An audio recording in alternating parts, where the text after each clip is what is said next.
உன்னை சரி பண்ணிட்டாங்களா? ஆமா, மிஸ்டர் ஷாக் அந்த டாய் பாக்ஸ்ல இருந்து ஒரு ஸ்பீக்கர் எடுத்து எனக்கு புதுசா ஃபிக்ஸ் பண்ணிட்டாரு. அப்புறம் இப்ப எப்படி இருக்க? ரொம்ப ஜாலியா இருக்கேன். சொல்ல போனா நட்பை பத்தி புதுசா ஒரு பாட்டு பண்ணு போல இருக்கு.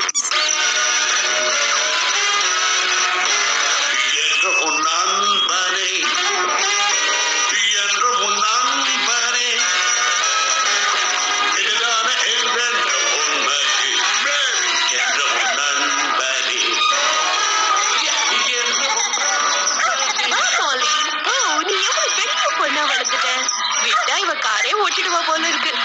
நானே கொடுத்துருவேன். ரொம்ப வருத்தமா இருக்க. ஆண்டிய நினைச்சா அவனும் சந்தோஷமா இருக்கணும்ல. உன்னை நினைச்சா எனக்கு பெருமையா இருக்கு. ஆனா அந்த பெருமை கிடைச்சது இந்த பஸ் எனக்கு நண்பனா கிடைச்சதுனாலதான்.